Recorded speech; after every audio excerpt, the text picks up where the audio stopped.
الحمد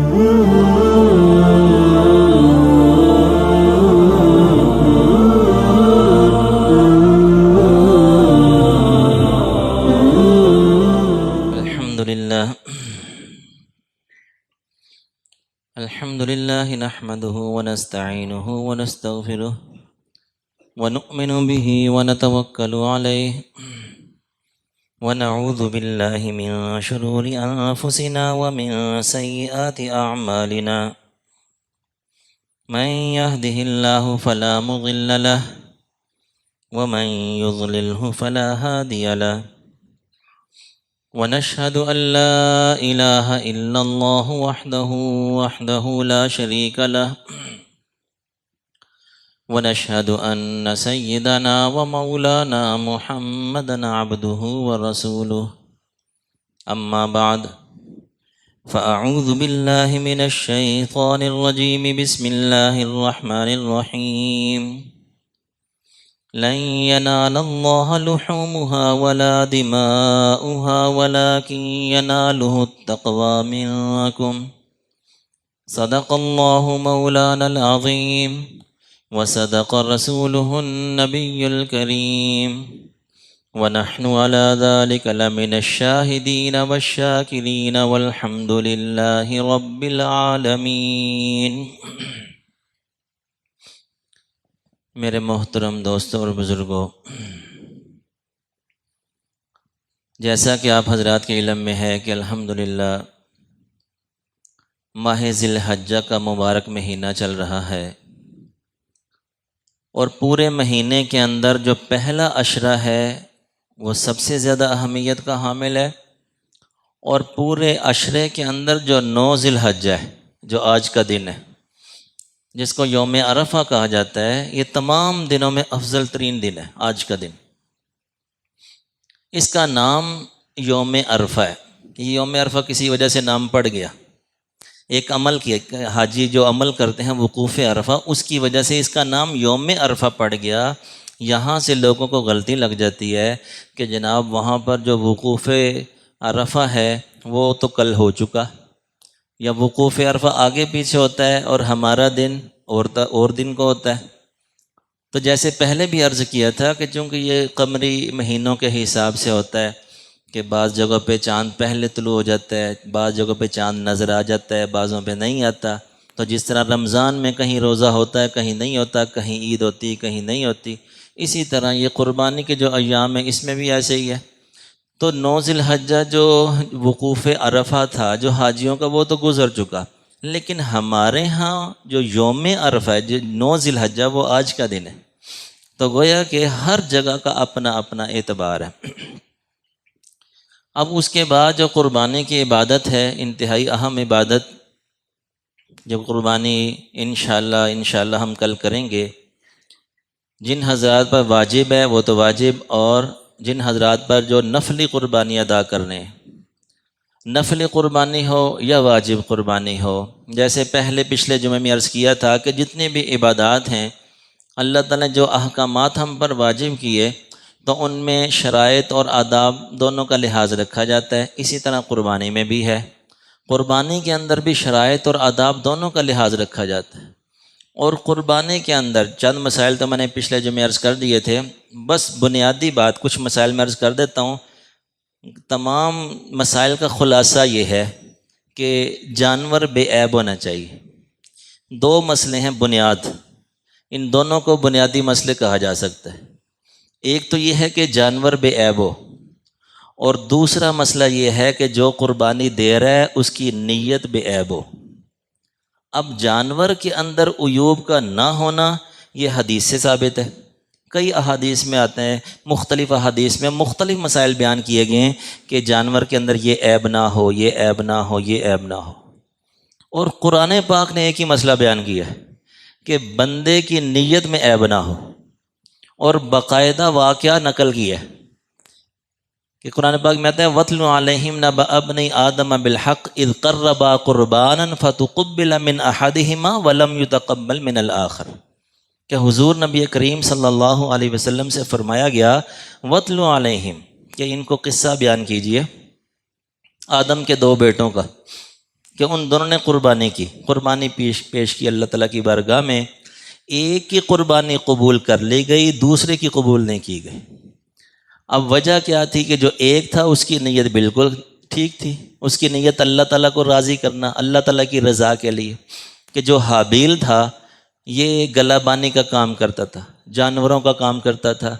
تو اس نے ایک جانور کو ذبح کیا اور پہاڑ کے اوپر رکھ دیا، مقصود اللہ کو راضی کرنا۔ اور دوسرا جو تھا قابیل، وہ کاشتکار تھا،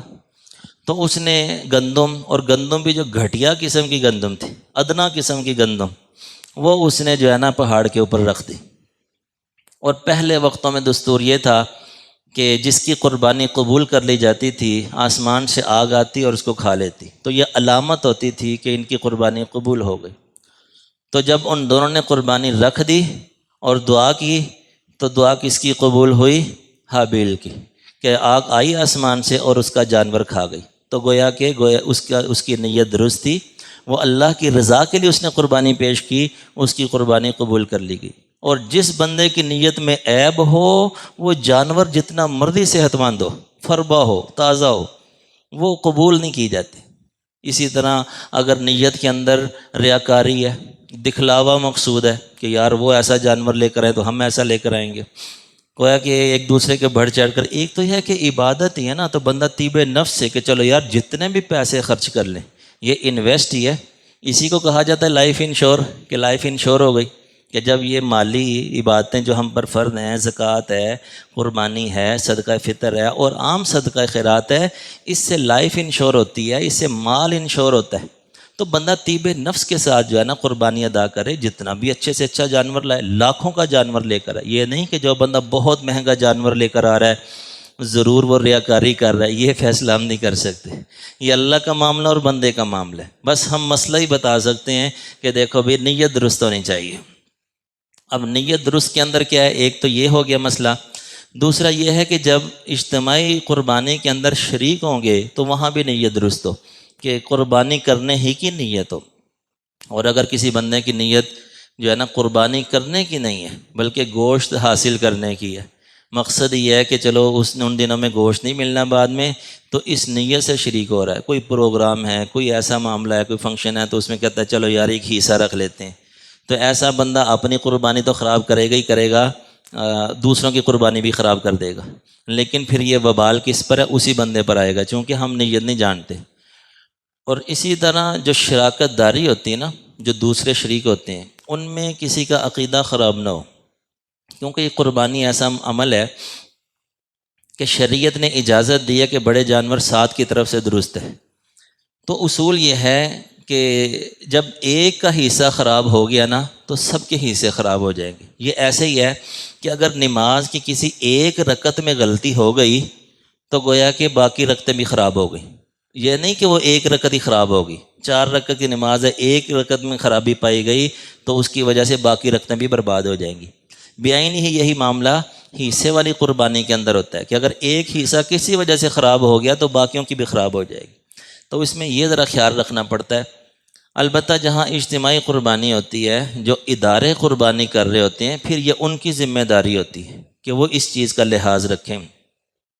اس میں عام طور سے تو کوشش یہی ہونی چاہیے کہ تھوڑا بہت کسی درجے میں نہ جانتے ہوں تو اس سے تھوڑی سی بات کر لی جائے، جس سے اندازہ ہو جائے کہ اس کا بندہ جو ہے نا ٹھیک ہے، نظریہ درست ہے۔ اور اسی طرح حرام آمدن والا بندہ نہ ہو کہ جس کی مکمل آمدنی حرام ہو، ایسا بھی شریک نہیں ہونا چاہیے۔ تو بہرحال کسی نہ کسی بات سے اندازہ لگا کے پھر شریک کرنا چاہیے۔ سب سے بہتر تو یہ ہوتا ہے کہ جب افراد آپس میں ایک دوسرے کو جانتے ہیں وہ مل کر قربانی ادا کریں۔ بہرحال یہ تو اس حوالے سے مسائل تھے کہ جو نیت سے متعلق ہیں۔ اب کچھ مسائل ایسے ہیں کہ جو جانور کے بے عیب ہونے کے متعلق ہیں، جس میں سے چند مسائل میں نے پچھلے جو میں عرض کر دیے تھے، چند مسائل میں ابھی عرض کر دیتا ہوں۔ ایک جانور ہوتا ہے جس کو کہا جاتا ہے جمع۔ جمع اس جانور کو کہتے ہیں جس کے سینگ نہیں ہوتے، پیدائشی سینگ نہ ہوں یا سینگ تو ہوں اور کاٹ دیے گئے ہوں۔ البتہ اس میں بھی شرط یہ ہے کہ کاٹتے وقت ایسا نہ ہو کہ جڑ سے ہل جائے۔ اگر جڑ سے ہل گئی نا اور وہ اندر زخم آ گیا تو اس کی قربانی درست نہیں ہے۔ اور اگر جڑ صحیح ہے، ہاتھ لگانے سے اندازہ ہو جاتا ہے کہ جگہ سخت ہے یا کوئی ایسا اندر زخم نہیں ہے، تو اس کی قربانی درست ہے۔ اسی طرح جو خسی جانور ہوتا ہے، اب یہ خسی ہونا ویسے تو عیب ہے، انسانوں میں تو خسی عیب ہے، لیکن جانوروں کے اندر اس عیب کو ساقط کر دیا گیا، اس کو عیب شمار نہیں کیا گیا، بلکہ حضور نبی کریم صلی اللہ علیہ وسلم نے جو قربانی دی 2 مینڈوں کی، حدیث شریف میں آتا ہے 2 سینگ والے، 2 مینڈے تھے سینگ والے، ان کی قربانی دی اور وہ خسی تھے۔ تو بہرحال جانوروں کے اندر یہ عیب نہیں ہے، ایسے جانور کی قربانی دینا افضل ہوتا ہے، بلکہ اس کے مقابلے میں جو آنڈل جانور ہوتا ہے، آنڈل عام طور سے مارکیٹ میں بہت زیادہ ہوتے ہیں، اور وہ کرتے بھی ایسے ہیں کہ وہ مشین کے ذریعے سے معمولی سا دباؤ دیتے ہیں، جس سے مکمل طور پر جانور خسی نہیں ہوتا، بس وہ چند دنوں کے لیے وہ خسی ہوتا ہے، ان کا مقصد ہوتا ہے کہ بس وہ پیشاب میں منہ نہ مارے۔ تو اگر چند دنوں کے لیے بھی ایسا ہو کہ وہ پیشاب میں منہ نہ مارے، کیونکہ ایسا جو جانور ہوتا ہے وہ پیشاب بھی پیتا ہے، تو اس کی وجہ سے گوشت میں سے بھی ہمک آتی ہے، بدبو آتی ہے، اور ویسے بھی جلالہ ایک جانور ہوتا ہے، جلالہ کہ جس کے گوشت میں سے بدبو آتی ہے، اس کی تو قربانی ویسے بھی درست نہیں ہے، اس لیے احتیاط ہی کرنی چاہیے کہ آنڈل جو جانور ہوتا ہے اس کو نہ خریدا جائے۔ بہرحال لیکن وقتی طور پر بھی اگر اس کو اس طرح سے وہ عمل کر دیتے ہیں مشین کے ذریعے کہ وہ چند دن چارہ کھائے اور وہ ایسا پیشاب وغیرہ میں منہ نہ مارے، تو اس کی قربانی بھی درست ہے۔ اس کے مقابلے میں ایک جانور ہوتا ہے، خنثی جانور کہا جاتا ہے، خنثی، جس میں نر اور مادہ دونوں علامتیں پائی جاتی ہیں، تو خنثی جانور کی قربانی درست نہیں ہے۔ البتہ جس طرح خسی یہ نر کے اندر ہے، اسی طرح مادہ جو جانور ہوتی ہے اس کے اندر بانج ہوتا ہے، بانج پن، یعنی جو ولادت نہیں ہو سکتی کہ بڑی عمر ہونے کی وجہ سے یا ویسے نہیں ہوتی، تو جو بانج پن والا جانور ہے اس کی قربانی بھی درست ہے، جس طرح خسی جانور کی قربانی درست ہے۔ اسی طرح ایک جانور ہوتا ہے سولا، سولا ایسے جانور کو کہتے ہیں جو مجنوں ہو۔ اب اس کی علامت یہ ہوتی ہے کہ یہ چارہ نہیں کھاتا۔ اب اس ہفتے کے اندر 2 ساتھی جنہوں نے 2 مسئلے مجھے ایسے آئے، میں تو نہیں جانتا، لیکن 2 مرتبہ مسئلہ کسی نے پوچھا کہ جانور ہے اور وہ چارہ نہیں کھا رہا۔ اب یہ مطلب نہیں ہوتا کہ جو جانور بھی چارہ نہ کھائے، فقہا نے تو یہ لکھا ہے نا کہ مجنوں جانور اس کی قربانی درست نہیں ہے، اور اس کی علامت یہ لکھی ہے کہ وہ چارہ نہیں کھاتا۔ اب یہ جو تفصیل ہوتی یہ بھی علماء بیان فرماتے ہیں۔ اب یہ مطلب نہیں کہ جو جانور چارہ نہیں کھاتا اس کی قربانی درست نہیں، کیونکہ جانوروں کے اندر ایسا بھی ہوتا ہے کہ وہ اپنے ریوڑ سے جدا ہوئے ہوتے ہیں، جگہ بدلی ہوتی ہے، تو جانوروں کے اندر حس ہوتی ہے، شعور ہوتا ہے، تو وہ چارہ نہیں کھاتے، اور عام طور سے لوگ 2-3 دن پہلے خریدتے ہیں۔ ابھی جمعہ میں ایک ساتھی نے کہ 2 دن ہو گئے چارہ نہیں کھا رہا جانور، اب 2 دن ہو گئے جانور چارہ نہیں کھا رہا لیکن ہے وہ تندرست، تو قربانی درست ہے۔ یہ تب ہے کہ بندے کو معلوم ہو جائے کہ یہ مجنوں ہونے کی وجہ سے یہ چارہ نہیں کھا رہا، اور اس کی عام طور سے ایسا ہوتا ہے کہ وہ کمزور ہو رہا ہوتا ہے، اور وہ بھی ہمیں پتہ نہیں چلتا، کیونکہ 1 2 3 4 دن ہفتہ پہلے لوگ جانور لے کر آتے ہیں۔ تو بہرحال جو جانور فربہ ہو اور چارہ بالکل نہ کھائے، فربہ ہے، معلوم نہیں ہو رہا، اس کی قربانی درست ہے۔ اسی طرح بعض جانور ایسے ہوتے ہیں جس کو کہتے ہیں سکا ایسا جانور ہے کہ جس کے کان نہیں ہوتے، تو کان کا ایک اہم عضو ہے، بلکہ کان کٹا ہوا بھی ہونا تو اس میں اگر 1/3 تک ہے تو پھر تو معاف ہے، یا چیرا لگا ہوا ہے پھر تو معاف ہے، اور اگر زیادہ کٹا ہوا ہے اس کی قربانی نہیں، اور جس کے کان ہیں ہی نہیں اس کی قربانی بھی درست نہیں۔ اسی طرح جانور کے اگر دانت ٹوٹے ہوئے ہوں، اتنے باقی ہوں جسے چارہ کھا سکتا ہے، تو اس کی قربانی درست ہے، اور اگر اس قدر دانت ہیں ہی نہیں کہ چارہ بھی نہیں کھا سکتا، اس کی قربانی درست نہیں۔ یہ تو چند ایک بہرحال میں نے مسائل بیان کیے۔ تو بعض عیوب ایسے ہوتے ہیں کہ بندے کو دل کو لگ رہا ہوتا ہے کہ یار یہ عیب ہے، تو اس کی تحقیق کر لی جائے کہ یار یہ عیب ہے کہ نہیں، کیونکہ جانوروں کو زخم لگ جاتے ہیں، گاڑی سے اتار رہے ہیں، چیرا آ جاتا ہے، گوشت بھی نظر آ رہا ہوتا ہے، لیکن یہ کوئی ایسا عیب نہیں ہے جس کی وجہ سے قربانی درست نہیں ہے، قربانی جائز ہے۔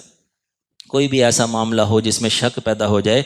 تو مسئلہ پوچھ لیا جائے۔ اس میں بھی ایک اہم مسئلہ یہ ہے کہ بعض لوگ جو ہے نا اپنی نفلی قربانی کر رہے ہوتے ہیں،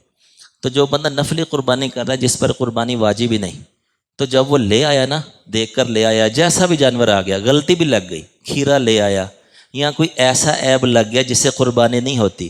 تو اس کے لیے جائز ہے، کیونکہ وہ تو نفلی کر رہا ہے، تو بہرحال اس نے جیسا بھی جانور خرید لیا وہ اسی جانور کو ذبح کر دے، اس کی قربانی ادا ہو جائے گی۔ یہ جو مسائل بیان کیے جا رہے ہیں یہ ان لوگوں کے متعلق ہیں جن کی واجب قربانی ہے، تو واجب قربانی میں اگر کوئی عیب لگ گیا تو پھر دوسرا جانور لانا پڑے گا یا حصہ ڈالنا پڑے گا، پھر قربانی ادا ہوگی۔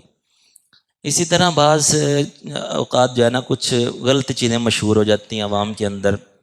ایک تو یہ ہے کہ عام طور سے لوگ کہتے ہیں والدین کی طرف سے قربانی، تو والدین کی طرف سے دیکھیں، اگر تو والدین فوت ہو چکے ہیں پھر تو ٹھیک ہے، قربانی کر لی، تو چونکہ اب قربانی اس بندے کی ہی ہوگی، وہ نیت اس نے والدین کی کر لی، وہ فوت ہو چکے ہیں تو پھر بھی قربانی اسی کی واقعہ ہوگی، ثواب ان کو پہنچ جائے گا۔ لیکن اگر والدین حیات ہوئے اور اس نے یہ نیت کر لی کہ والدین کی طرف سے کرتا ہوں، تو پھر والدین کی طرف سے ہوگی، اپنی طرف سے نہیں ہوگی۔ اگر اپنی واجب ہے تو وہ رہ جائے گی، ہاں ایک سے زائد حصہ ہو پھر تو کوئی مسئلہ نہیں، ایک ہی حصہ ہے تو پہلے اپنی واجب قربانی کو ترجیح دینی چاہیے۔ اب جانور کے اندر بلکہ جنا یہ کچھ مسائل کل میں عرض کر دوں گا، مسائل کچھ زیادہ ہیں، جانور کے متعلقہ کچھ ہیں، اس میں کون سی چیزیں حرام ہیں اور ذبح کا مسنون طریقہ کیا ہے وہ کل عرض کر دوں گا میں انشاءاللہ۔ یہ ایک مسئلہ جو ہے نا تھا کہ عید کی نماز کا طریقہ بھی کل ہی انشاءاللہ عرض کر دیں گے، لیکن ایک مسئلہ یہ ہوتا ہے کہ اگر عید کی رکعت چھوٹ جائے،